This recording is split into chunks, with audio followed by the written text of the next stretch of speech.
scripture in our wonderful name of our Lord and Savior Jesus Christ. Amen.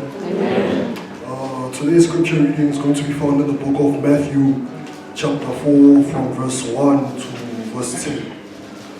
Matthew chapter 4, verse 1 to verse 10. If you found it, it reads, Then Jesus was led by the Spirit into the desert to be tempted by the devil. After fasting for 40 days and 40 nights, he was hungry.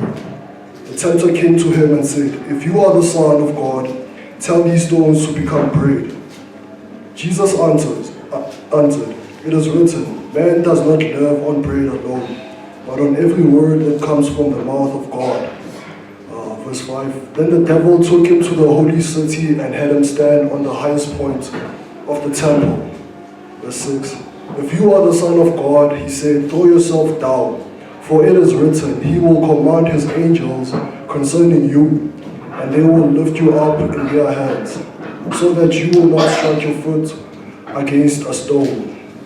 Verse 7, Jesus answered, It is also written, do not put the Lord your God to the test. Again, the devil took him to a very high mountain and showed him all the kingdoms of the world and their splendor. Verse 9, all this I will give you, he said, if you will bow down and worship me. Verse 10, Jesus said to him, away from me, Satan, for it is written, worship the Lord your God and serve him only. Amen.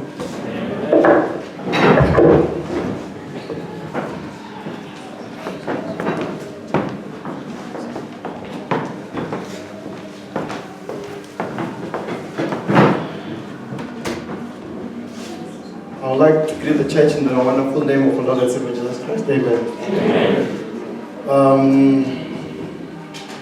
This is the first time I actually preach at Hilltop. So it's quite an interesting moment for me, and I want to thank the leadership for giving me the opportunity to actually be God's channel of the word today. I have two lessons that I'm preaching today, by the way. This is the topic of the first lesson. And the topic of the first lesson is, it is written. And as you heard, came from the book of Matthew, chapter 4, from verse 1 and verse 10.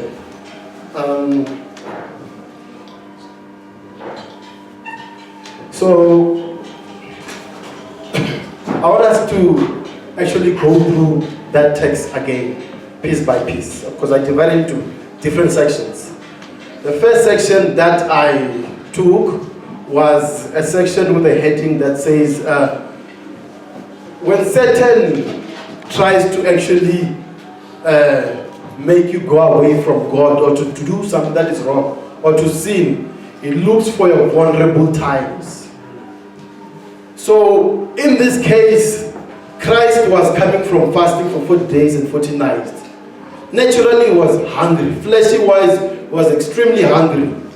And the devil used that situation that Christ was in to actually tempt him to do something that is not in line with what God wants him to do. So I want us to take this to our lives.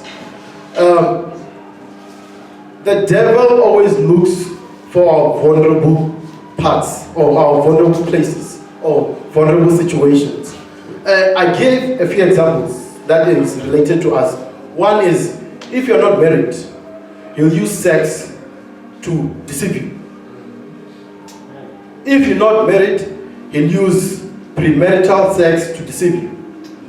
If you are as old as me, I turned 34 by the way today, as old as me, at 34, he'll use that to deceive me. Because I'm growing. I'm not getting young. No, all I want us to see is that God uses your vulnerable times. When you've lost your beloved ones, he'll bring conflicts around you to actually get you to not do what is in line with God. When you are at school, when you're having challenges with passing, he'll give you hints of cheating in tutorials and exams and assignments. And you'll think it's fine. And with God it was not fine, and you'll see why. The other thing that I used is corruption. Sometimes we think corruption is far away from us. I use an example now. We're having the new converse class. I use an example of bribing a traffic officer. When you're in a situation where you did something wrong, and now you know you're gonna get something better out of it. You either lie, or the devil will encourage you to either lie or bribe the traffic officer. One of the two. The other thing is when somebody does something bad to you or hurts you. The devil will encourage you to be revengeful to that person, to do something bad so that they feel the pain that you felt when they did what they did. So those are the times, like, you should always be sensitive and close to. When you're in a very vulnerable place, that's the best time to be close to God. Because that's when the devil starts playing around you. So you should always look at your situation as a Christian, like where you are a young married couple. He'll use the fact that you are young to actually make you sin as a Christian. He'll use the fact that you are old to make you sin as a person. He uses your sensitive places or your where you are to actually make you to sin. So that's the first part. That's one first part that I wanted us to actually go through, where Christ went for 40 days and 40 nights and he was hungry, and the devil decided to test him because of that situation. The second part from that verse, by the way, this is just the background of the actual lesson. This is not actually the lesson, by the way. The next part, which was from verse 5 to 7, as we said, it was the vulnerable part, that the Satan will always use your vulnerable situation to actually deceive you.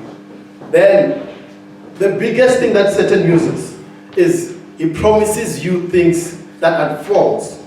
In this case, he promised Christ things that are false. In one of the verses, he promised Christ the world. We all know that the world was created by God and he owns it. So now he's promising him something that he already owns. Like with sex, for instance, as I was saying, premarital sex. He'll tell you that you'll enjoy, you'll have joy, you'll be free, you'll be so happy. And he doesn't tell you that after that there'll be chaos. He doesn't tell you that. He'll use that to deceive you. And you'll believe it. He'll use the fact that if somebody angers you or does something wrong to you, to revenge that person, he'll tell you that you'll have peace if that person feels pain. And I promise you, you won't have peace. And you'll see why you won't have peace. And he'll also use the fact that, no, if you bribe, you'll be fine. No, you won't be fine. You won't be in the same line as God. You'll be off God's line. You'll be exposed. So he uses those things. If something bad happens, if you do something wrong, he'll encourage you to lie. Because he'll tell you, no, if I lie, I'll be free from this situation. Not knowing that probably somebody saw what you did. And 2 years down the line, somebody says, no, this guy is lying. No, I saw him, he was there. And he said he's not there, and he was lying.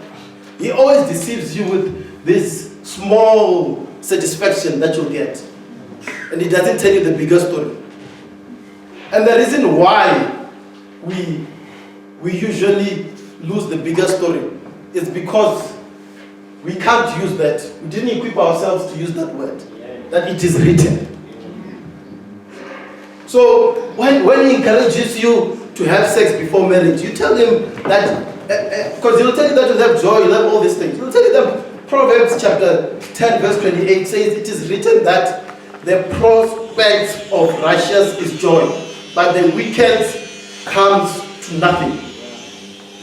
So me having sex won't give you joy.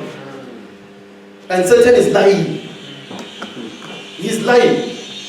And then also when you give revenge, you must tell him that it is written that in Luke verse 6, verse 27, 28, that but to you who are listening, I say, love your enemies.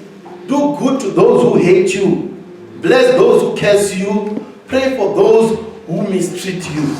So I won't hate the person that did something bad to me if I know what is written. So for me, this is the background of the lesson today. And the lesson today, you won't see it here, comes from the book of Ephesians chapter 6 from verse 10 to 17. We actually studied that with the new converts today. We studied about the armor of God. And I'm going to focus on one thing. I'm going to focus on the last verse, verse 17. Can somebody please read verse 16 and 17, please?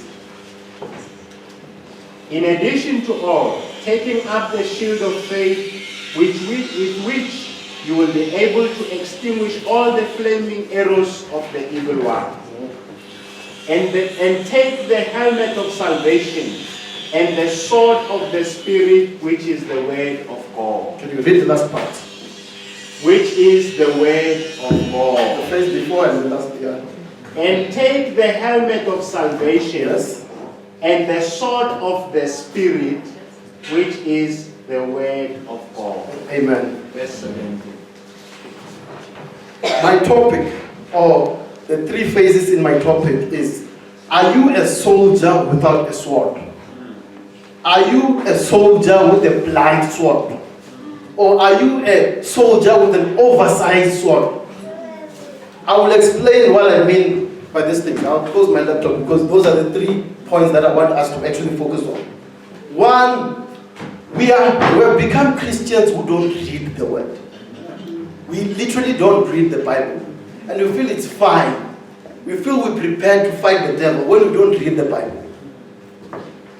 That's why we're not able to do what Christ did confidently, with belief in it, that it is written that this cannot be done. I need to be in line with God. And if I'm in line with God, I'll get peace, joy, and I'll get salvation. The second part, it's a blunt sword. Because we don't regularly read our Bibles, our sword that we use to fight the devil are so blunt. So when you're fighting, when you're trying to fight the devil, you can't. So it's easy for him to deceive you. It's easy for you to see the joy of having sex out of marriage. It's easy for you to see the joy of actually revenging to somebody. Because your sword, your word is not close to you. It's very blunt. So it's very, very important that we regularly read the word. Amen. It's very important as soldiers that we regularly sharpen our sword. Because that's what we fight with. That's what we kill the devil with. If you don't sharpen your sword, then it's pointless. I was telling the new convert class today that when the Bible says, wear the full armor of God, and that's the only way you defeat Satan, it's saying the full armor. It didn't use the word full by mistake. It means if you leave something else. It talks about the chest plate, which is, I was using an example of a bulletproof. It uses the helmet. It uses the sword. It uses the shield. If you don't have a shield, you'll be exposed. If you don't have the helmet closes your sensitive organs here, the brain. If you don't have, if your sword is blunt, whether you have a shield and other things, the person just needs to come too close to you and kill you.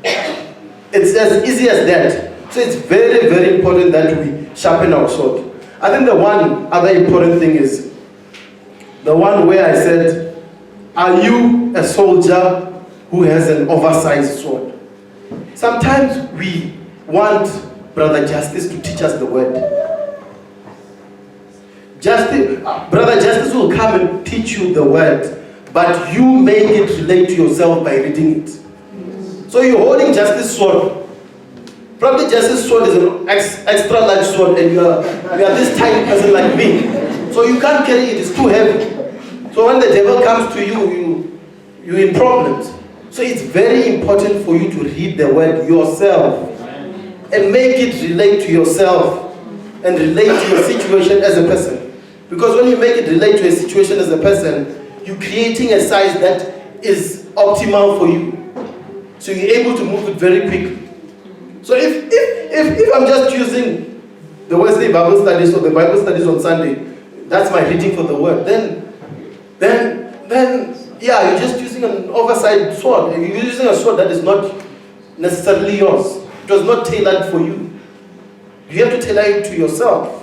So that's why it's very important that we read the word. So that is my actual lesson. That we should be a proper soldier with a sharpened sword. And we should not be Christians who don't read the word. Because soldiers who don't have swords are pointless. It's like having a police without a gun.